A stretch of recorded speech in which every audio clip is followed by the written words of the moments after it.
I'm good. I appreciate it. I know how to find them in this building. Shoot for it, guys. It's just what have the last few days been like? I've been traveling quite a bit myself. We've had about 5 guys with the flu, so it's been glorious. Do you expect the flu to impact Saturday? I don't know. I mean, I really don't know. I mean, I hope not. We've had a few guys who were out starting Sunday that are back in practice today. Then a couple guys who went out today, Thursday, I guess Tuesday, that aren't back still. So, and then obviously got to hope that it doesn't get anybody else before this. So I don't want to try to predict that the way it's just a contagious kind of illness. So we'll see. I mean, I don't try to play doctor up here, but it's been a little bit of a challenge. It's, part of course this time of year, but it's part of the deal. Is it one of those deals you kind of have to clear the building or can't really practice like you usually would? Yeah, so I had a practice plan. We were off Sunday and Monday, kind of give the guys another extra day, and then we had a practice plan for Tuesday that had to be changed, and then we thought we'd have more guys Wednesday, we had less. So, again, just you got to do it what you got. We took the guys that were able to practice and got them a good workout in, got some live drilling in, and we're in our normal prep time, but we'll see how many bodies we actually have in practice today to get accomplish what we need to do to get ready. I'm guessing you've been aware of Jackson Robinson for quite a while. Yeah. Good player. What's standing out about him now? Because he's obviously having the most success he's had as a college player right now. What stands out that he's maybe grown in? Confidence. Again, I'm watching on film, right? So I'm not around him, but you watch a kid on film shoot the ball from the places that he shoots the ball from, and it's clear that there's a level of comfort and confidence he's playing with that it's worked there for him. You never know how this stuff's gonna work out, man. Every kid's path is different. Obviously, he's had a little bit of a winding path and winds up at BYU of all places, and still is in the Big 12, probably where he hoped to play at as a kid growing up in Ada. But yeah, he's a good player, great size, great shooting ability, and obviously playing in a system that really fits his skill set. We just had a fascinating 20-minute chat with Eric. I'm not surprised. Right? Obviously, he's been on a unique path for a long time. His whole life. But he still seems very grounded. That's real. That? There's a realness there. And that's why a kid like that, I don't know what the apex is. I try not to get into that game either because, again, there are a lot of can't miss guys who missed along the lines, right? Along many years of sport. But he's a kid because he's got a great love for the game. A lot of people kind of like playing basketball because playing basketball affords them popularity, external things. Like he truly loves the game, and probably a step further, like he lives, breathes, eats basketball, and because of that, he's able to show up every day and have the same attitude about getting better, about appreciating the opportunity to play, and a great desire to continue to improve to see where he can ultimately take the game. So yeah, I think that read is fair. It's also fair to say it's unusual for a young guy to have that mindset. But when you got the parents that he's had his whole life that have helped him understand what you have to put into the game in order to get something out of it, it helps you along the way. He talked about that a lot of coaches had backed off in recruiting because a lot of people thought he was going overseas. Mm-hmm. Were you kind of paying attention to that closely as you're Yeah, I mean, we had several conversations. We weren't, we felt confident probably about this time last year that he was gonna come to college. But we had recruited him for a long time before, and that was always an option. And even, we talked to him about exploring all those options. Because the one thing I want when kids come here is I want them to be here. Like I want them to be focused on what this experience is allowing them to do as a part of their journey, whatever that is. And it's hard to do that when your mind is totally focused on where you're not. So my conversation with him was, I wanted him to, submit a draft analysis to the NBA, to the advisory committee to get a grade. I wanted him to talk to people who may offer them opportunities to go overseas and really decide that this is where he wanted to be, not just come here because it was an option. And he did that, and I think he's had a pretty good freshman year. He's not had a perfect freshman year, but he's had a year that he needs to appreciate, the opportunities he's had in this league, and he's going to be a better player long term because of it. I think the year you got Cade, if I remember correctly, was the first year that the G League Ignite was available for high school players to pursue. I think that's right. How have you seen that and like the overseas opportunities for players impact you guys and just college basketball on the national level? Ignite's actually started to take younger kids. So they've actually, in some ways, helped us. There was a couple of kids that we were recruiting that were young that decided earlier that they were going to go that path, which, again, recruiting is a zero-sum game. Like, you either get the kid or you don't. Coming in second is almost torturous. It's like the worst thing that could happen because you spend more time coming in second. So that's been a little bit of a benefit, but I don't pay that much attention to their processes. Obviously, I'm aware of the kids. Obviously, it's become more popular of a route to go. Those kids are having some success. I know they obviously got some involvement in the NBA All-Star Weekend, which is this weekend too. So it's been a good option for kids. I mean, I think as many options as kids can have, the better. And kids being able to make choices based off what they think they can do with their lives at a given age, with the involvement of people who they feel like are important to them and care about them. I'm all for it. Do you think that, because like I've noticed, women's basketball, you've got Caitlin Clark, you've got South Carolina, you've got LSU, these feel like the popularity of the sport is growing. And I was looking at an NBA mock draft and you've got the 7th pick was like the first guy from college. Do you think that's an issue at all, just for popularity of the sport? Popularity of college basketball? Or specifically men's? I don't know. That's kind of I don't know. I don't really know if I have an answer for the impact of, because I think there's still really good players in college basketball.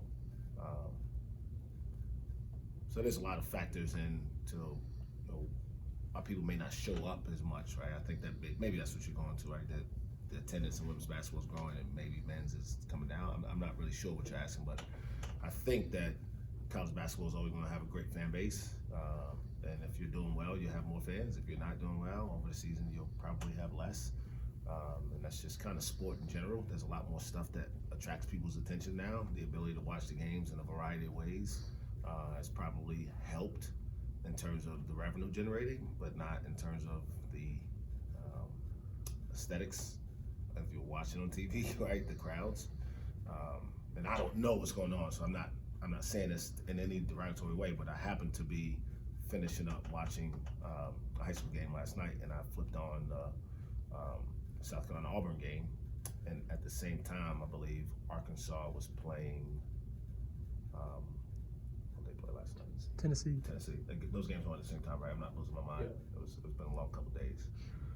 And I've been in Bowlon Arena multiple times, and you get to the free throw line, they have these pans of the background, and it's hard, right? You got to win at a high level because it's easy for people to go somewhere else. You had some quotes come out in the social world yesterday about OSU's NIL situation, roster retention. Do you care to expand on any of that? I mean, if you got a specific question, I'll answer it. I think I was, I don't necessarily want to retract anything that I said. I'm always pretty honest, guys. I mean, and I hope nobody took that as me making excuses. It's just pointing out the reality of college athletics in 2024. And so, if there's something specific you want to ask about, I'll I guess what can OSU do better, or collectives, or however, do better in the NIL space? Yeah, so I don't know if there's a magic answer, right? Part of it is we got to play better, right? And I think the better you play, the more people are willing to invest their time and resources into the program. That's totally fair. But there's a little bit of chicken and egg kind of scenario here where as much as people want to pretend that that's not how recruiting works anymore, that's just not reality. And I know it's not supposed to be inducements, but NIL isn't happening because kids are so popular that BMW wants to sponsor them. In fact, that's why collectives exist, because BMW doesn't want to sponsor them. Does that make sense, guys? And this isn't rocket science. And again, we got to coach better. I got to continue to make my players better. But the way you get players now is totally different than the way you got players 4 years ago. I mean, let's not even go back to 1995 where the article necessarily referenced. When do those conversations about next season happen? I know obviously you got several freshmen right now that are 4 or 5 star guys that are contributing now on the court. And when do those conversations about next year, whether that's going to the league or going to another school or coming back here next year, kind of start happening? See, I think that's part of the challenge. The conversations with us, we'd like to get through the season, make them better, and have a conversation about where they are. But that's not, again, it's not reality. Those conversations with the kids are happening all the time. They're just not happening with our staff. They're happening with sometimes their parents, sometimes other relatives, sometimes their high school coaches, sometimes with other college coaches. And so you got to constantly have an awareness of where it is. Again, I've come in this room and told you guys several times, man, guys call our kids. It's part of the game now. It's a part that no one really wants to talk about because it feels kind of slimy, right? But I don't live in a fantasy world, man. I live in a real world where, I know people are probably contacting Brandon Garrison. Like, it's a reality. And so, back to your question. Do we want him? If you don't want him because you don't want the coach, then okay, you're just gonna go somewhere else. I'm not saying you keep him because you keep the coach. I'm just saying those things are not mutually exclusive, right? You gotta take care of your kids, otherwise they leave. And if your kids leave, sometimes what it does is it sends a message that your kids can be taken easily. So it snowballs a little bit. Sometimes. Again, it all goes back to having success on the court. We got to play better. We got to win some more games. We got to try to make a run at the end of the season and build some momentum so we can go out and tell it. There's a future here. There's hope to invest in. But you can't wait until the kids are out the door to tell them you love them. Because they're kind of like, you sure? Or do you love me because you have somebody else that's trying to hit on me now? When you say your kids, are you saying Mike Boynton's coaching staff's players, or are you saying Oklahoma State's fan base's players? Oklahoma State and fan base's players? I don't know how fans view these kids. I mean, I always view them as my guys, but it's not necessarily just because I recruited them. I consider Metro Solomon my kid. I consider Tamar Sean, Jeff Carroll. I never recruited those kids. I only coached them as a head coach for 1 year, but care about them, love them the same. I don't really know how fans, and it's different probably now than it's been before, honestly. Kids are viewed more as commodities to help people feel better about their betting habits. Again, let's just be real about what's going on in the world, right? And so when they don't play well, these kids who they want to play for their school, all of a sudden stink, and they'll never should have come here. And if they decide to go somewhere else school, then they're also bad people. Like, we're in a tough space, man. Like, and reality is like we got to get back to just, can we just enjoy that we got young kids coming to college, trying to get an education, becoming professional adult, professionals in whatever field of life they're going in. But that's probably fantasy world talk. We're probably not going back there anymore. Mike, when you go through all the problems and challenges that this program's had the last 7 years or so, FBI, NCAA, and all that, where does NIL rank amongst those challenges? And NIL in the sense of, there's coaches trying to poach players and NIL collectives and trying to convince your fan base to donate money and player retention and stuff like where do those challenges rank to what this program's been? I don't know how to rank them. I don't know if I've ever experienced anything like the FBI. I mean, you talk about like what I think. I don't know what everybody else thinks about the FBI, but when the FBI is around, it makes you feel like, oh boy, like I don't feel that way about NIL, right? But it's very impactful into what we do. The NCAA ban, you know, and again, it's not like we didn't know it was a possibility. I think that's what people think that here he is. No, we went through the deal for 4 years, and they could have told us at any point, and they chose to tell us 2 days before the season started. I mean, that was pretty cruel, I think. It was the whole summer, you know, we recruited kids here to come in for 1 year to play for us that year. Like, so all of it, you know, has probably, in my mind, a similar amount of weight. No different than the weight of me being a better coach. Like, all of it's a part of it. And so I'm not abstaining myself from responsibility here at all. So please make sure that that's clear. I'm responsible for how our team performs from game to game. You also can only perform within your ability.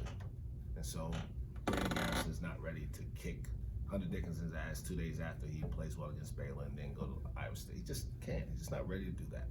There's a process to getting there, and hopefully we can see him through that process, and you know, people will forget that he went 5 games without scoring in double figures after he had 20 and 8.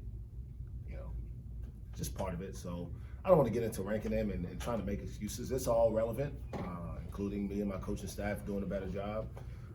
And so we'll do our part to get better, and we need everybody else to help us as much as possible. When it comes to resources, whether it be NIL or facilities, is that something you've talked to other coaches on campus about and maybe shared similar sentiments? Yeah, we talk to other coaches. I talk to other coaches on this campus all the time. Support them all. I mean, obviously, I think everybody knows football and basketball is a little different in terms of not just what's being reported as what guys are earning and expectations, but just, you know, just the sport in general. It's always been that way. And yeah, I mean, I think they understand also that there's challenges in our sport that are different, but there are challenges in their sports that are very different. I couldn't coach a woman's sport. You know, I'm a girl dad, but I know that I don't have the emotional intelligence to help them the way I think I can help males. So the challenges that comes with everything you do, and NIL is just one of those things. How do you prioritize, like with the stadium, like the building plan last year, how do you prioritize the want and desire for a new practice facility versus just funding NIL and, you know, helping? Me? Yeah. I mean, That's not my job. I guess, so do you have any conversations with Chad about like what you, or I is talk that? to Chad all the time. Chad understands the landscape's different in 2024 than it was. Again, we started on this journey here at the same time. He became the deputy AD at the same time I became the head coach. So Yeah. he's been through every scenario and experienced all of it right along with me. He's been a tremendous support.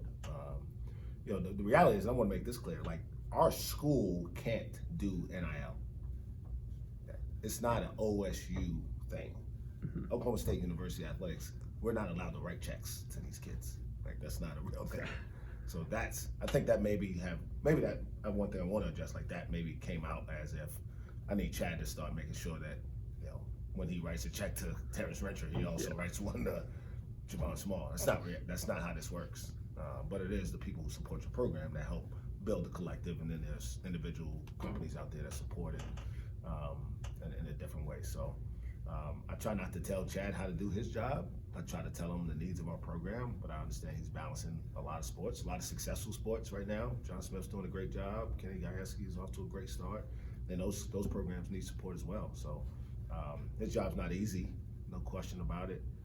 But it doesn't lessen the fact that I think 24 hours a day about how to put this program back in a place where our fans do appreciate it. Because it's one thing I do want to say, like, I appreciate that our fans aren't happy. Like, I don't want them to feel good that we're 10 and 14. I want them to be like, yo, what the hell is going on? Why aren't we better? I also want them I want to help give them some perspective while they think, like, this isn't 1995. The Thunder is here. We are allowed for players to make money as college athletes now. They can transfer anytime they want and be eligible. Like, those things are all real things that exist now that would have made Coach Sutton's job just a little bit harder. As great a coach as he was, and he might have won a national championship with all this in play. So it also could have been a little bit harder to do it. Are you guys, but not OSU, but are far behind NIL, or is it a little bit So behind? it's hard to quantify for sure on a national scale because you don't know. Part of the problem is no one really knows what's really happening. We hear things, and there's some things that we can verify because we have people we trust that tell us. But I know that we're not operating at the highest level in that area. At what point did you think you kind of realized that? When Rondell Walker left here 2 years ago. Is it possible? I guess I have in my mind, Garrison, Daly, all these young guys that you have, but is it possible with any school in a NIL foundation like you guys have to keep a young core I don't 4 know. years? I don't know. We're about to find out, I guess, right? We've done it, and that gave me confidence that we could kind of backfill it a little bit with some older guys.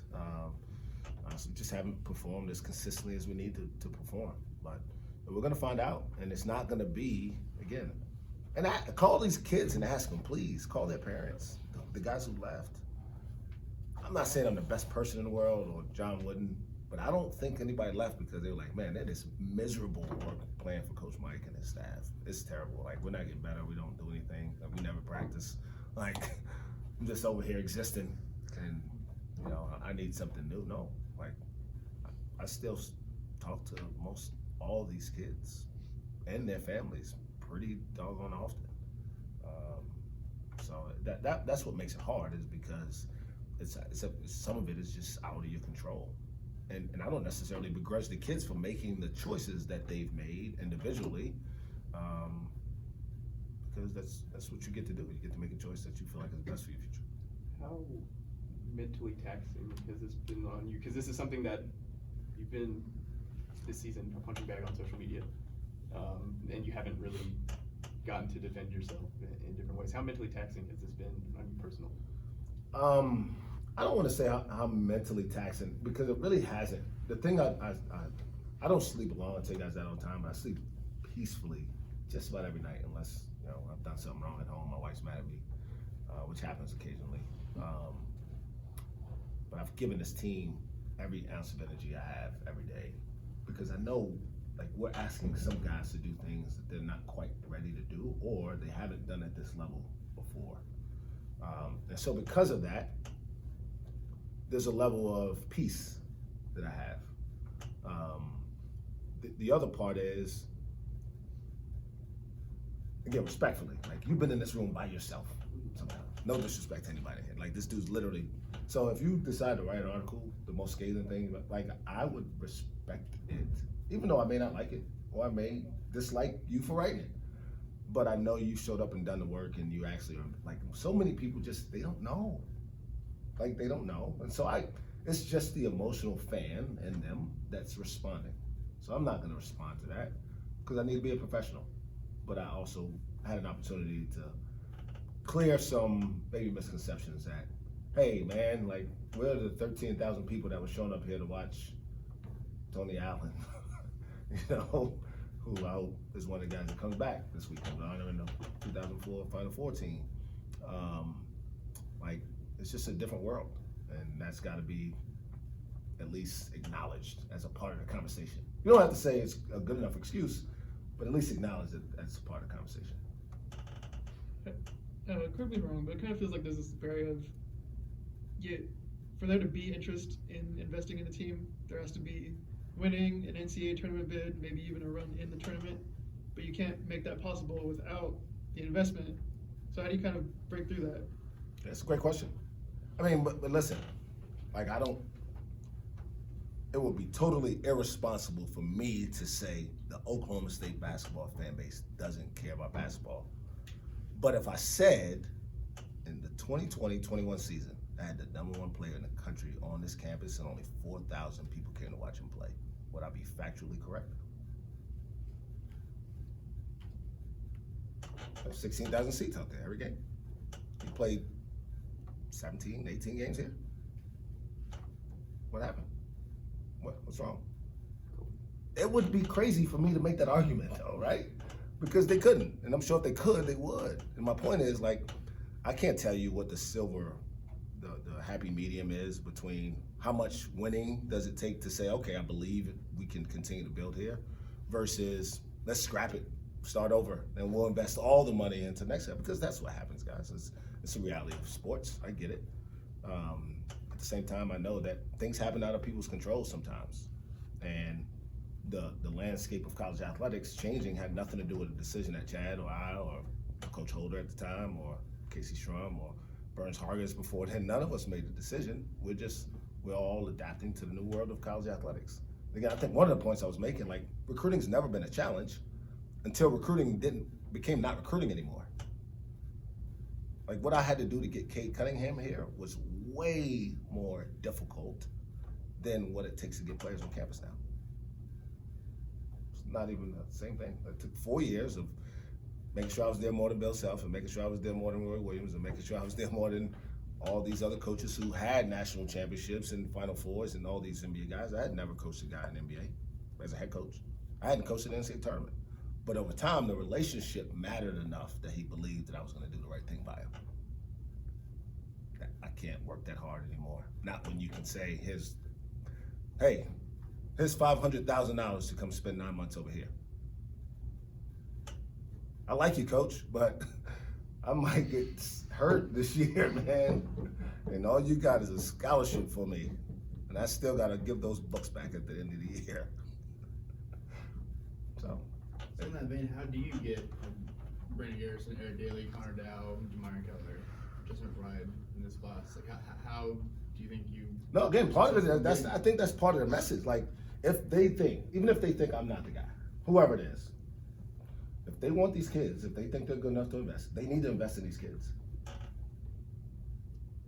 Regardless of who's coaching them. No. You have to invest in the kids. Yeah, I'm not disagreeing. I'm saying anywhere, that's the way college athletics works now. You invest in the kids. Like, I wish it was 2003. I mean, I wouldn't get a whole lot of money, but I'd be maybe eating free somewhere. Any thoughts on BYU? They're really good. I'm glad somebody asked. Thanks. They're really, really good. Jackson Robinson, obviously, they're a local kid, but they shoot the three like, I remember feeling like, man, when we played RU, obviously different level, but they could shoot the ball like that. These guys have probably 3 more guys. Like, everybody on their team can shoot, and their point guard's a 7-foot guy. Like, it's the most unique team we'll play probably all year. Offensively, they're electric. We'll have to be really, really good defensively to have a chance. Not having a Tuesday or Wednesday game, do you spend more time looking at OU film, or do you keep? I mean, we probably watch more OU film than we did like Baylor, because we don't play them again, but we play OU again soon. So we definitely watch some things to try to make sure we're prepared for the next time around. But we've turned our attention now to BYU and try to focus on that game Saturday. There was an AAU game where Jackson Robinson went like 9 for 9 from 3 or something like that, and that he blew up from that point on. Why did you feel like you had a shot with him at some point? Yeah, so again, it's been surprising. A lot of stuff just kind of. He was a 2021, I believe. Yeah, he actually classed up. Yeah. To go to Texas A&M. And that was the part that was kind of a surprise. No one knew he was going to not finish his normal high school time. But I think Buzz was there at the time. I'm convinced him that he should come early, and obviously you can't skip steps, man. We talk about that all the time. He's older. He's been through college basketball a few times, and he's having success. So, but he was just a kid who kind of, I think Trey Alexander and Sean Perdue, I think all those guys were in that same kind of area where COVID was going on, so people weren't really seeing him other than on film, and he decided to kind of jump ahead a year.